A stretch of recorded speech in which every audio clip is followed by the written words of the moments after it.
Hello and welcome to the Tinker Cards video gallery. Today I'm going to show you how to do the background that I made on this coaster, which I recently posted on the Coffee Lovers blog hub. And I was very touched by all the lovely comments that I got about it, and quite a few of you were sort of admiring the background, so I thought I'll do a little video to show you how I did it. So let's put the coaster to one side.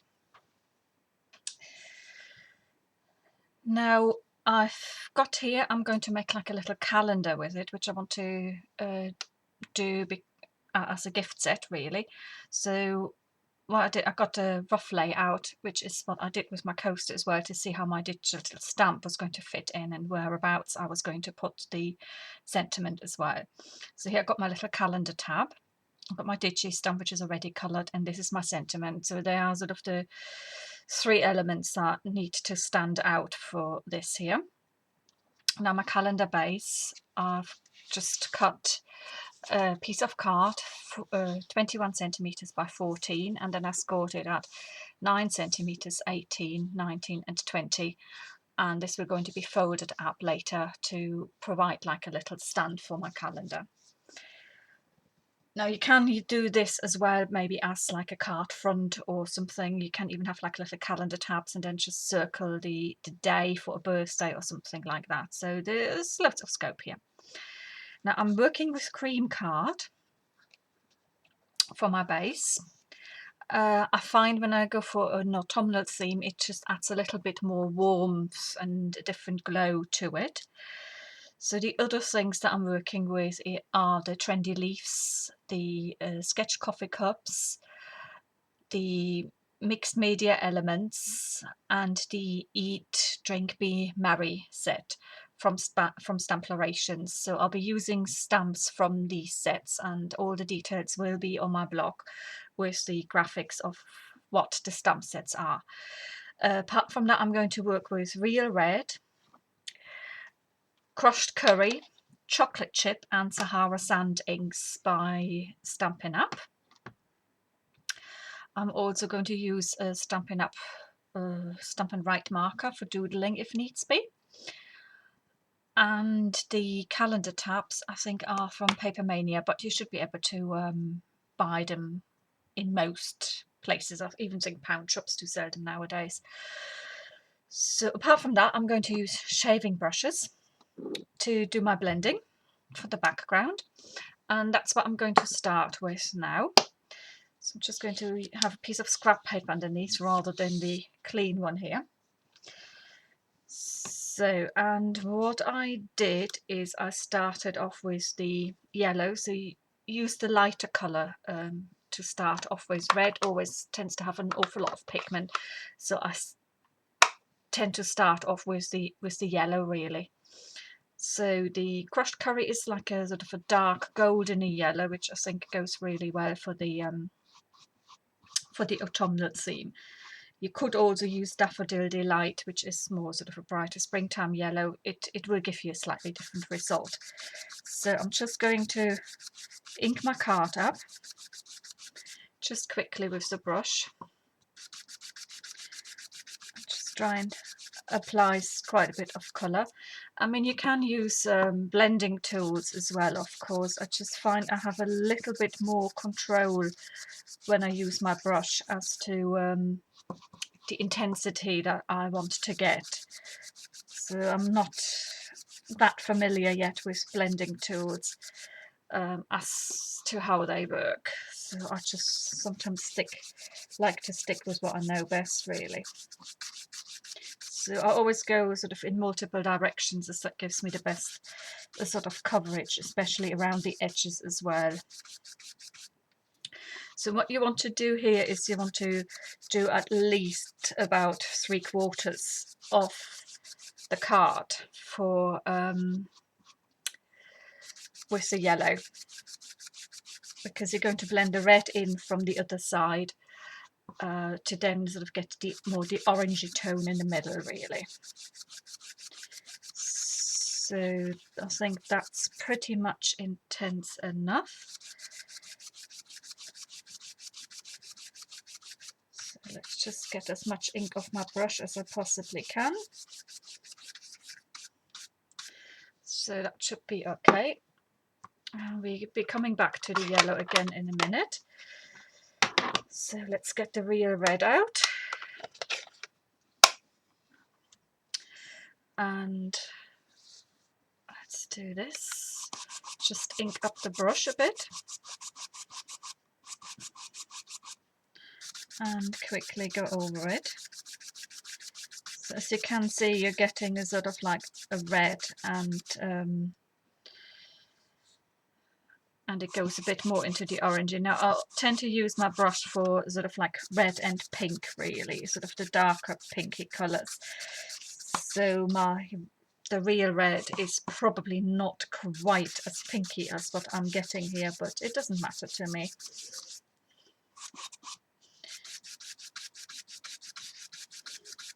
I mean, of course, you could use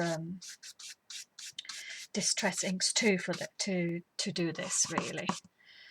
So I could have inked them up the other way around, but I just fancied doing it, inking the background up slightly differently to what I have it for the coaster, because the coaster I did it that way up. Now I'm just going from side to side.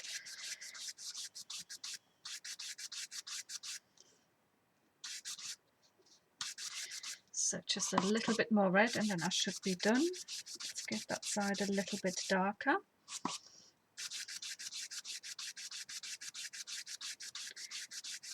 Yeah, I think that's okay. Right, brush can go.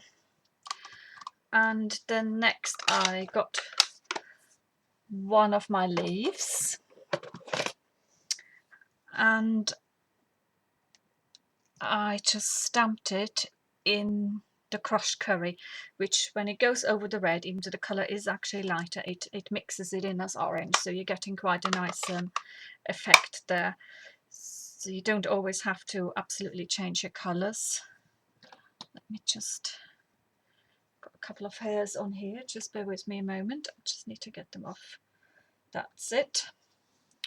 So let's just quickly stamp my leaves. I'm just going to stamp the leaf randomly around the edge, really.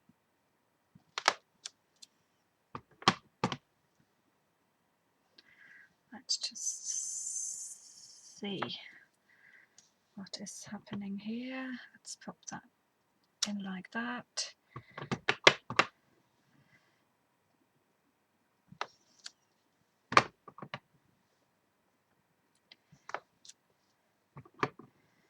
So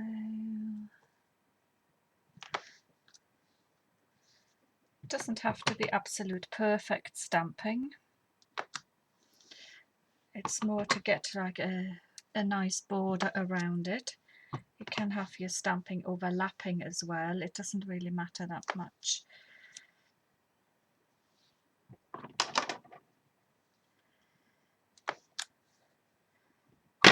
Let's just get that in here a little bit. There, and maybe another bit here. And maybe again a bit more here. Just doing that. So I'm just going to do a couple in the middle as well. Just more like to add a little bit of extra texture to the background. And I think I'm only going to use the one leaf. And I think I shall leave it at that now. Now next what I did, I just added some more background.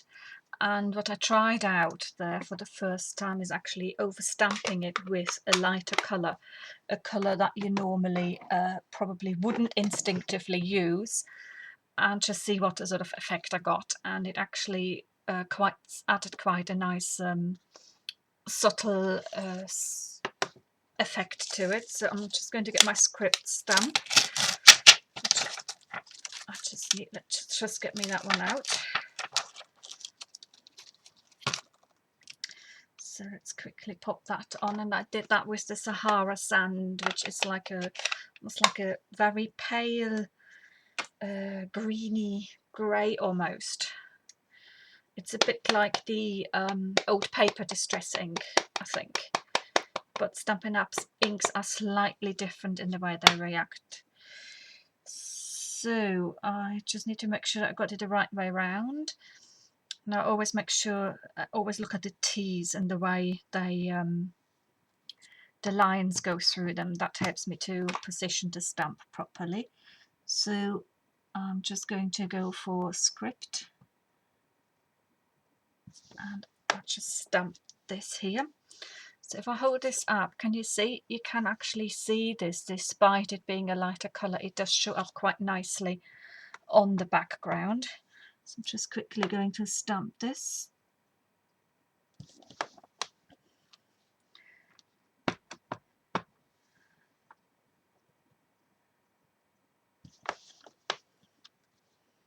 So I just need to make sure that I sort of line it up potentially relatively well here. I'm not quite sure how well that will go, but never mind, it will look okay. I can always add a little bit more texture in a different way if needs be to cover something up. So, and then we got this here. So as you can see, so I've got like this nice little script detail there in the background. So let's pop this away as well. Now I just need to remind myself what else I did here. Yeah, so I used the chocolate chip then to get those lines in across the bottom, which I want to do next. So let's get that line stamp out again from the mixed media elements. I just do love any mixed media elements because you can just sort of really nicely build texture up, build interest up in your stamping, and I just like this way of working. So it's this tiny little stamp which has got like lines and dots and whatever. So this is this. And I'm just going to quickly stamp across the bottom.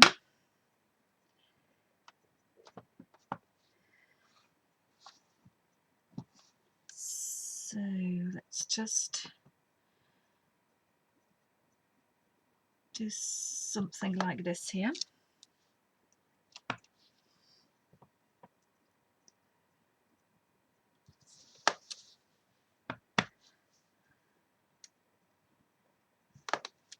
And then sort of stamp in between a bit as well.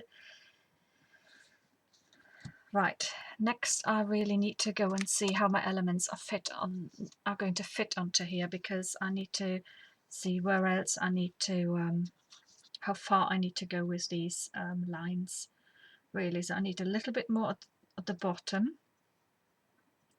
I want to come out a little bit further here, and then the sentiment goes approximately there, so I'll need a little bit more. Okay, let's pop this here. Just get some there. Okay. Let's do something like this, because it doesn't have to be exactly the same way around. So I'm just going to try this here. It can also be a little bit offset the other way around, whichever way. So let's try this here and see what that looks like. So I've got this coming out there. Then this goes sort of here. And if I stamp this in black, should still come out quite well. Probably could go over to the side a bit too. So all I need to do now is stamp around the edge to get my little border in, add my little circle detail. And for that I did use generational stamping because I didn't want it to be quite as bold, but I wanted it to be in the same chocolatey colour. Actually, coffee and chocolate go really well together. So all I did was something like this, and then add something here. And shall I just do another one here, because this is a little bit bigger and it sort of brings both together. Right, that is one. I didn't want it to go fully on my background really, so these need to come off now. And next I'm going to use one of the little sort of detailed sort of border ones, and I think I used this larger one. So it's got like this little dotty distressed type of border thing, and again I use generational stamping with that, and all you do is just literally go around and add a little bit.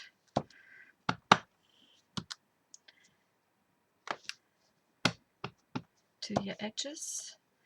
So that's gone a bit darker than I had intended. It doesn't really matter at the end of the day.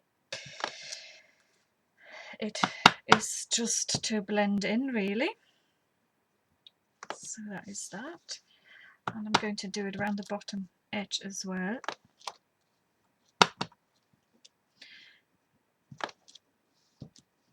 Right.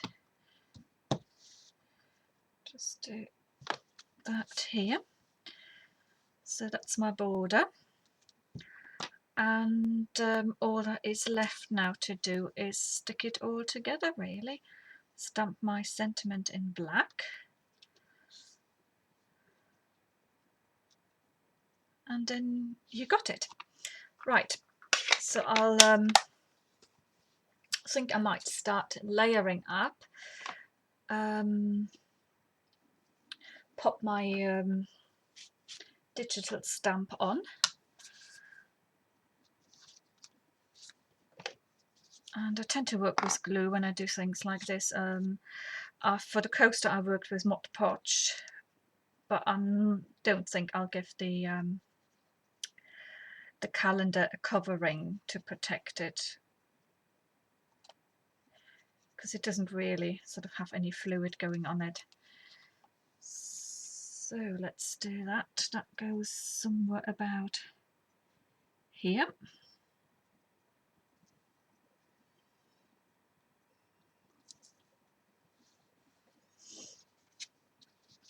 So I haven't used the sketched coffee cups as such. I was thinking maybe I would want to put another heart in, but I think the one on the coffee cup which is stamped on, it's not on the original Digi stamp, is just plenty. So I'd already mounted my calendar on a piece of match of red cardstock before I started to get the right dimensions. And I mean, these calendar tabs, they all have different different dimensions, so you need to maybe slightly measure and adjust a little bit when you do your own. So that is overlapping the coffee cup. Come down a little bit. So I think that's about it. And now I need to get my stamp out. It's not the right one. Let's get this. And I'm going to use black Versafine ink now actually to stamp my sentiment, because the ink is still a bit damp from the blending, and the Versafine will deal with that a lot better than the than dye ink, because it's a bit oil based, so it won't blend in, and the stamped image will still appear quite crisp. So that goes here.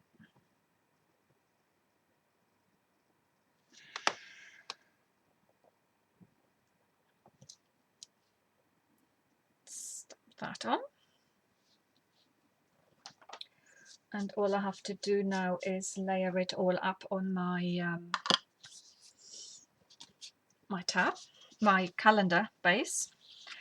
Now I folded it like this, so you got like a concertina at the bottom here, and that attaches to here, which I'm just going to do quite quickly now.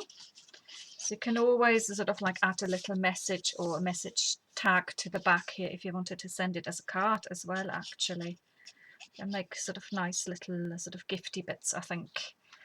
And I've made some of these before, so it's nothing new, but they're always quite nice to do this time of year, I think.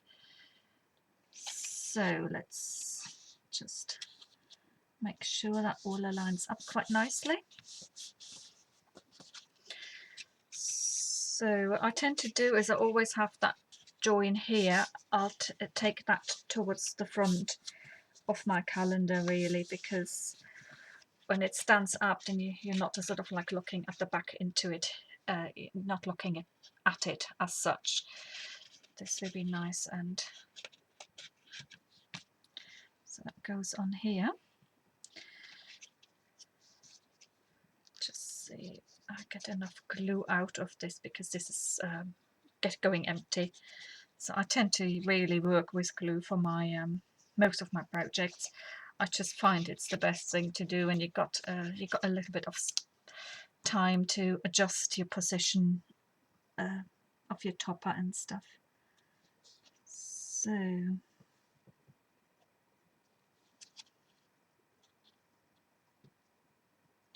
before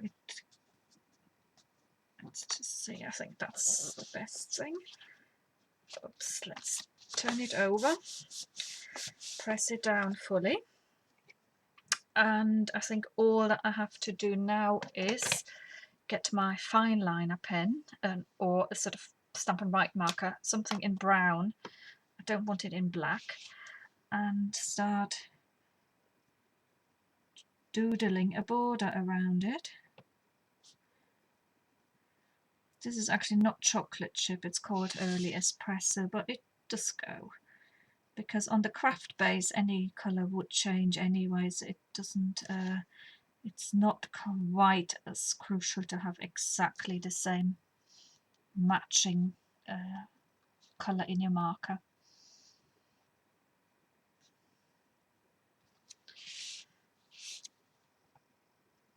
So of course you can use a sort of like bring some stenciling in. I could have done that just partially stamping the leaves around, and then use a stencil with some colour or texture even in part of my background.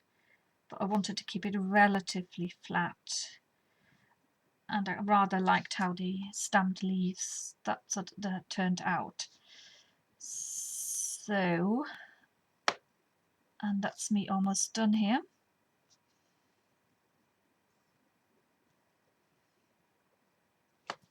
There you go, that's the doodle border, and that's your calendar ready. Now I just want to show you a card that I made in a very similar way here. So this is what I meant earlier, as I've only just stamped the leaves around the side, and also used some other leaves in brown here with the chocolate chip, and this is actually done with a stencil, and these little coffee beans are stamped again. So all in all, this could make like a really nice, almost like a little gift set for somebody. Okay, that's it from me for now. Thank you for watching, hope you enjoyed it, and I hope to see you soon. Thanks, bye.